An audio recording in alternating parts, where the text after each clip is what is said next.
Let's talk about what's happening in the global uranium market. Because China isn't just buying uranium anymore, it's annexing the entire supply chain. And this tectonic shift is happening right now, mostly in plain sight, yet so many people are missing it. I want you to imagine something.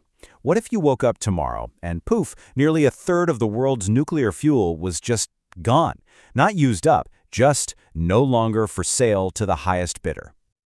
Well, that's not some hypothetical scenario. It's literally what's happening. This isn't your garden variety supply shortage. Nope. This is a calculated, strategic takeover of the supply chain, and Beijing is pulling it off while the West is still reading last year's news. The fancy term for it is market bifurcation, but all that really means is the global uranium market is splitting right down the middle. You've got the open, transparent Western market over here, and a new, closed, state-controlled Eastern bloc over there. This is a fundamental change to how nuclear fuel will be bought and sold for decades. And the numbers? They're staggering. By 2030, China's on track to lock up almost a third of all global uranium demand. They're doing it with a potent mix of buying ownership stakes in mines, cutting secret government-to-government deals, and building up absolutely massive stockpiles. So that brings us to the big mystery, right?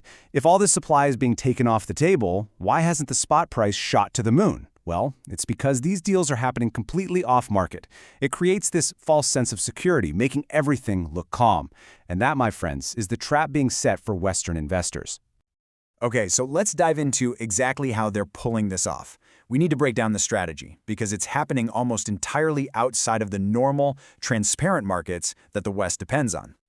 It's a pretty sophisticated three-pronged attack, and each part is designed for maximum control, completely insulated from market prices. They're capturing the source by buying it, locking up supply with direct deals, and then building a whole new infrastructure to control the flow. First up, equity capture. They are just straight up buying the mines. We've seen them grabbing stakes in places like Niger and Namibia for a while, but the real tell, the move that showed their entire hand, was the acquisition of Brazil's largest uranium mine in late 2024. And get this, the price tag was $340 million. I mean, that's what you'd pay for a single office building in Manhattan. For that price, a Chinese firm got an option on a massive resource that holds 5% of the world's entire known uranium reserves. That's not just a good deal, it's a strategic masterpiece. The second prong is the bilateral lockup. Here, they just bypass the open market completely. Why get into a bidding war, right? In 2023, a whopping two-thirds of their natural uranium came from just one country, Kazakhstan, all through direct deals between governments.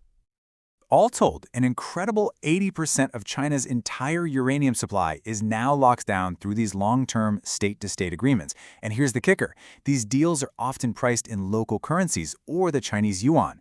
That means they're completely insulated from Western sanctions or any price swings. It's a financial fortress. And finally, there's infrastructure control. China is literally building its own parallel market. The key piece is the bonded warehouse at Alashankou port. It's Asia's only physical uranium trading hub, and guess what? Everything is settled in RMB. It's a closed loop, an exclusive club for China's state-owned enterprises. So with China building this totally self-contained ecosystem, the real question is, what happens next? What are the consequences for Western utilities, for investors, and who exactly is going to be left holding the bag? All right, let's put some numbers to this. This isn't just a theory. We can actually quantify how big of a problem this is about to become for Western supply security. The projections are pretty stark. Based on China's current path, by 2040, the actual supply of uranium available to Western markets could shrink by as much as 36%. Think about that. More than a third of the pie is just being taken right off the table.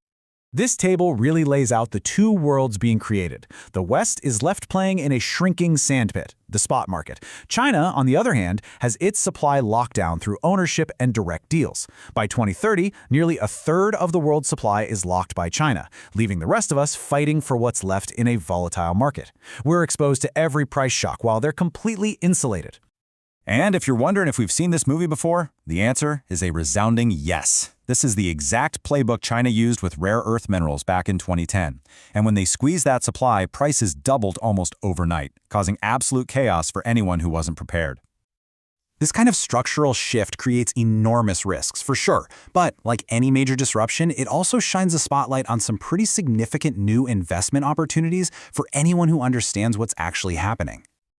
So, what's the new playbook? How do you invest in a world where the uranium market has been split clean in two? Okay, first, geography is now king.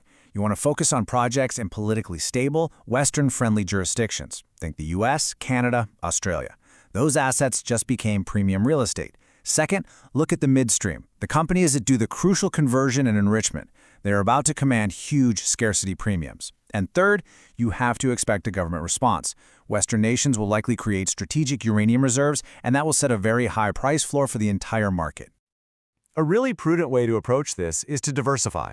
You spread your risk across those secure jurisdictions and the essential midstream parts of the fuel cycle. This is no longer just about picking winners. It's about hedging against the massive geopolitical risk that now defines this entire market. At the end of the day, if you remember one thing, it should be this. We are not in a typical supply and demand cycle anymore. The old models, they don't apply. This is a fundamental regime change in the way the global uranium market works. China has effectively built a wall around its half of the uranium market. Now the West has to compete for what's left. So the final question is pretty simple. With this new reality laid bare, is your portfolio ready for the fallout? Or are you going to get caught off guard when the rest of the market finally wakes up?